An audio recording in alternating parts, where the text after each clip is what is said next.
UConn, the only Big East team this year to escape Cincinnati with a win, did so by a point on Wednesday. But will the traveling catch up to the Huskies come Saturday? Hey, how are you, folks? Jason Horowitz, glad to be with you, breaking down some of the best college basketball games each and every week here on CBSSports.com and, of course, all over the CBS Audience Network. The Huskies went back to Connecticut after Wednesday's night win because second semester classes, they've already started. So Friday they have to leave to go back to the Midwest. They'll go to Bloomington for Saturday's game on CBS against Indiana. And as we bring in CSTV's Steve Lappas from Springfield to help bring things down, Steve, it's not necessarily the biggest aspect of the game. Maybe it won't even be talked about that much. But as a former coach, how much will the travel in this week have an effect on UConn?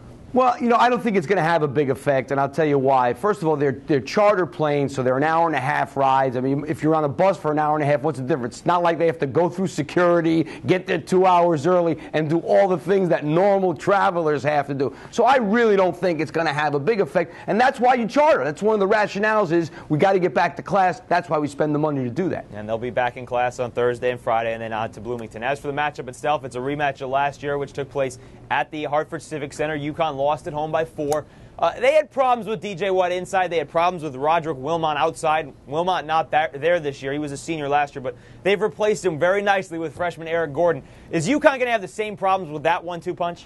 I don't think so. I tell you what, I really like UConn in this game because I think they're primed to get a great win. They beat Marquette pretty good in their last game, and I think this front line is a lot different now. I think the beat is much better. Jeff Adrian much more physical, as is Stanley Robinson. I think those three guys are going to make it very difficult for DJ White in the lane, and that's a big thing. Now, Eric Gordon's a great player, and he's home, which obviously for freshmen make a big difference. But I think between Dyson and Price, I like the way this perimeter of UConn is starting to come along. They're tough kids. They lost a tough one to Georgetown when Hibbert made the 3 at the buzzer. I think this week they're going to sneak one out here. Well, let's get into Dyson and Price a little bit because some people have been saying that maybe A.J. Price is the best point guard in the Big East. Obviously, that's up for debate, and he certainly has come along. But what do you see out of those two guards that is so much more improved from last year?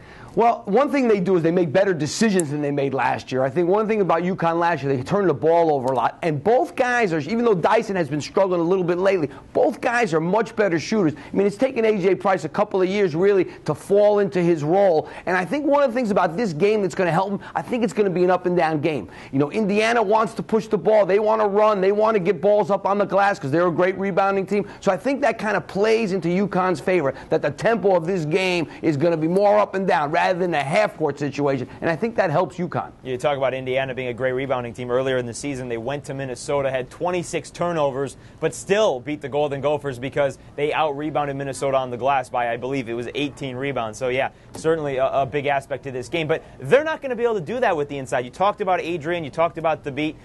What kind of presence will they have? Because really you're talking about an entire front court for UConn against one player for Indiana and DJ White. Exactly, and they're the #1 shot-blocking team in the country, UConn, and it's not just because it's the beat, because Stanley Robinson's athletic also, so he'll get in there, but the beat being 7'4", whatever he is, I mean, when it comes to being inside that lane, and DJ White, let's say, is not 6'11", he's 6'7", 6'8", maybe at best, so I think the presence inside of UConn is going to make it very difficult for him to score. Steve, you said you liked UConn in this game. How close will it come down to the wire like it did in Georgetown? Oh, this is going to be a war, there's no doubt about it. But I think, UConn wins an 80-78 type game. I think it's going to be very entertaining. All right, Steve, thank you very much, and we'll look forward to watching you in Wyoming this weekend on CSTV. Thank you. Folks, the tip-off 1 p.m. Eastern on CBS. And for more on this game or any other this weekend in college hoops, be sure to stay with CBSSports.com and watch everything else all over the CBS Audience Network. For Steve Lappas, I'm Jason Horowitz. Take care.